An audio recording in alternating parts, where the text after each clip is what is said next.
Now, my good sheriff, I'm a little embarrassed to say that while I am the cheese king of this land, don't you forget, I am bringing 5 bread into the market today.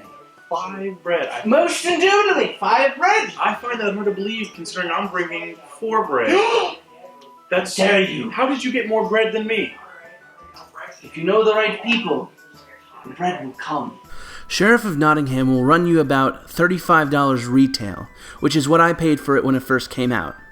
As of writing, however, you can pick it up from sites like Amazon for a cool $23 if you can't afford picking it up from your local board gaming shop.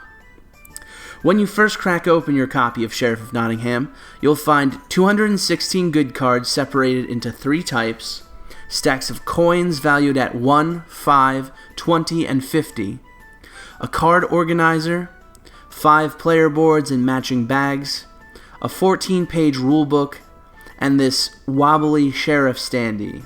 The cards are made of nice material and hold up pretty well, even after being handled a few times by some rough hands. The player boards are thick and serve their purpose, even if they're a bit bigger than they need to be. The bags feel nice in your hands, although as you click the bag closed each time, you can sometimes feel the mechanism starting to wear out, as one might imagine.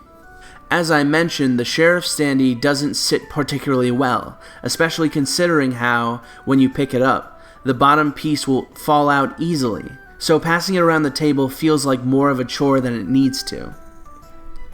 The coin tokens are nice if a little chunky, but the values chosen seem somewhat odd and frustrating, as there are very few scenarios in which someone will actually use the 50 valued coins other than the endgame scoring, especially considering how often players will need to make change for one another. The rulebook explains the game well enough, but some of the explanations can feel long-winded for a game that isn't overly complex. Then again, I struggle to use rulebooks and tend to better understand a game by playing it, so that just may be my experience with it. The chart on the back is a nice addition, allowing players to see how many of each card is available in each play count. The inserts for the box are by far the most disappointing aspects of the components. There was one for the coins and bags which I repurposed for Terra Mystica, a game that needed it much more desperately than this one, and the card organizer is made of cheap plastic, feeling fairly flimsy for an insert that has an actual in-game purpose. Additionally, the cards and coins are liable to quickly fall out of their inserts, as the box itself is much taller than where the components sit, giving the pieces ample room to be damaged rather easily if you're traveling with it. In Sheriff of Nottingham, you are trying to earn the most gold at the market by the end of the game. Players will do so by bringing goods, both legal and illegal, to the market, but must do so under the wary eye of the Sheriff of Nottingham, a role that is constantly being passed around the table. Additionally, there will be some endgame scoring accumulated by those who have the most and second most of each legal good. Sheriff of Nottingham relies almost exclusively on bluffing. If you're a player who doesn't like lying, this is not a game for you. That's not to say that lying is the only avenue to victory, far from it, but it's a large component of what makes this game enjoyable. There's also blind card drawing and haggling, but each of these are primarily used to support and encourage the bluffing aspect of the game.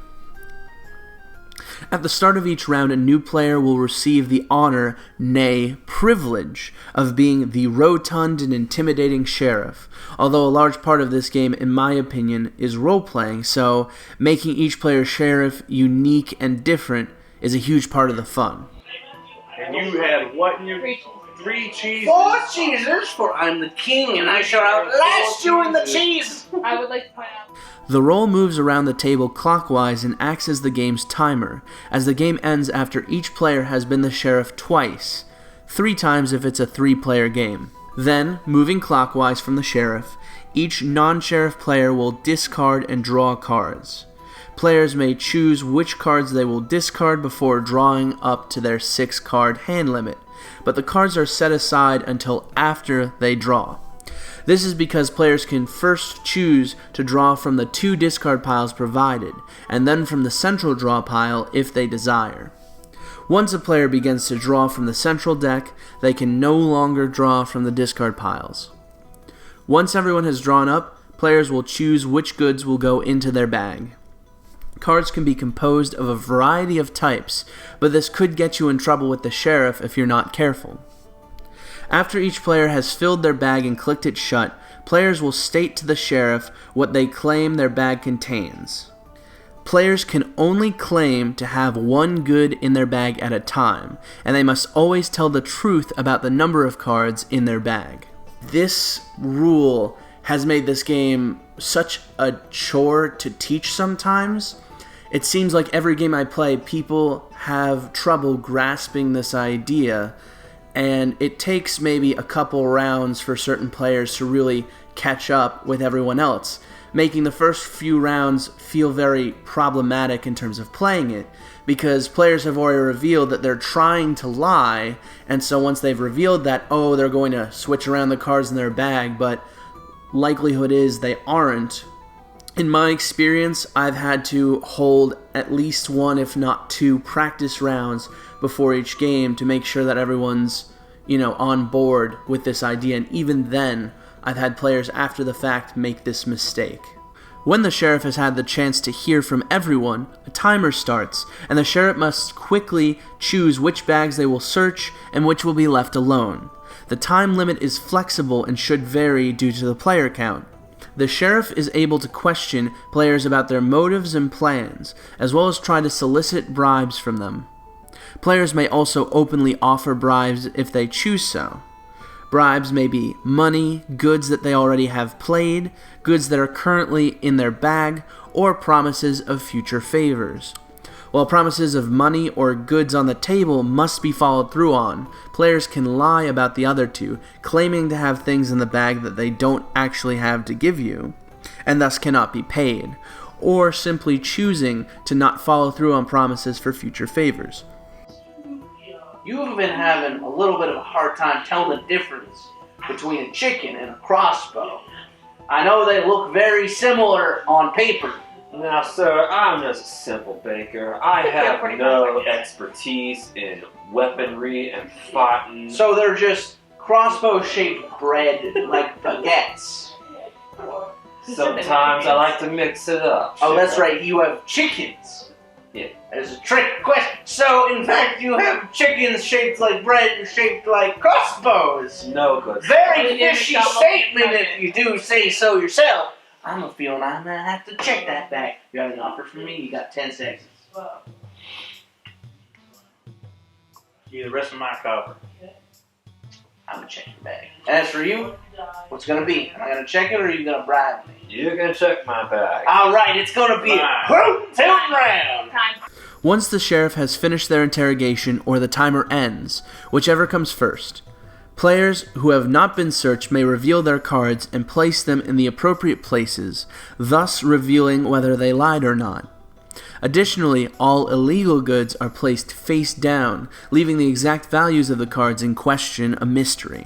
So you go ahead and take care of your good apples, none of the rotten sort.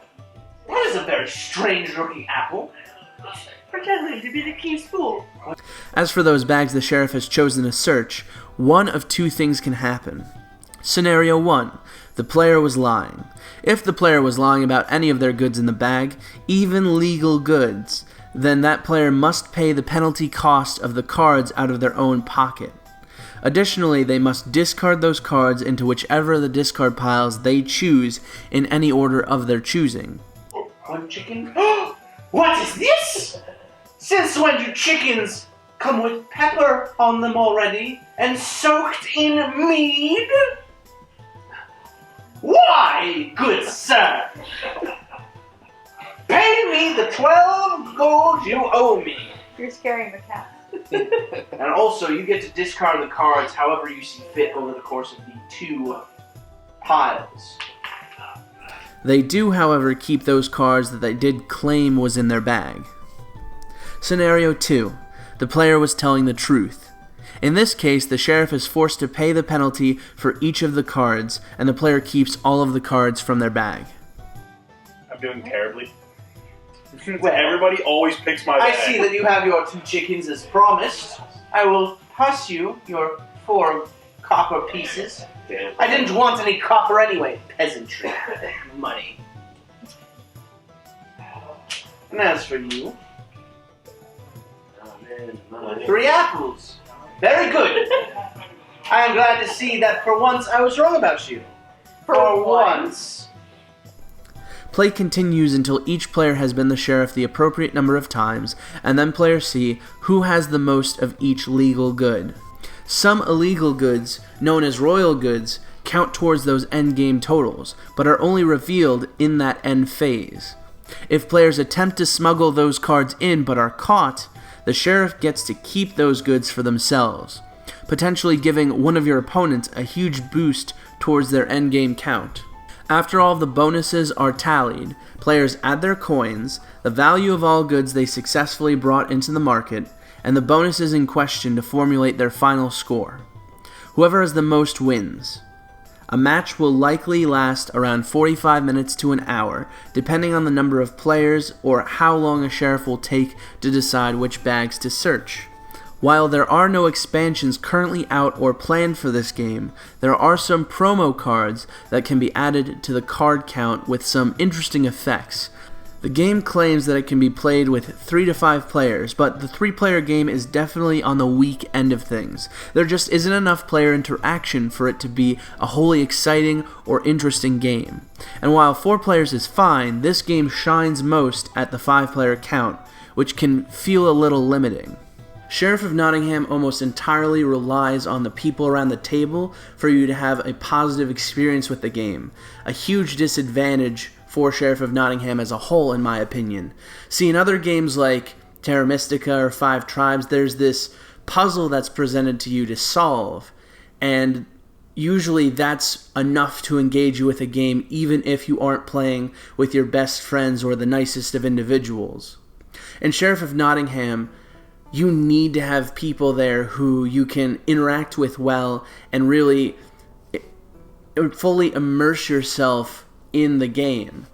When I said that role-playing was important earlier, I really meant that. Role-playing is a huge part of what makes this game fun in any regard, whether it be your personal take on what your sheriff is, or your salesperson, what they sound like, how they act, so on and so forth. And without that, there's this huge chunk of the game that feels like it's missing. It's just an elaborate number of steps that you keep running through until the game ends. Now, another thing is that some players just can't bluff, or they refuse to bluff. I have this one friend who innately tells the truth all the time, and while you can still play this game without lying, it's a much less fun game doing so. Oddly enough, however, that is perhaps one of the best strategies a player can employ during the game. What I've found is that legal goods often feel very broken a lot of the time.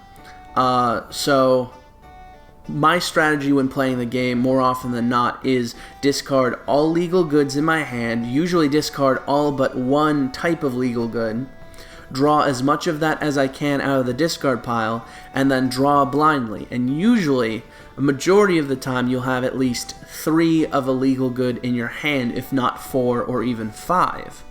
In doing so, you're always guaranteed to get your goods through to the farmer's market. If you are sussed out by the sheriff, it's actually a positive for you, and you're almost always guaranteed 2 or 3 of the king bonuses for those legal goods end game. I've won a lot of games with that strategy. That being said, it is not the only strategy. The last game I played, I actually got second place to someone who was able to get enough illegal goods through to appropriately weigh out my bonuses. Ultimately, this game does feel very flawed in my opinion, and that doesn't mean it's necessarily a bad game. It's just not a game that should be played necessarily competitively.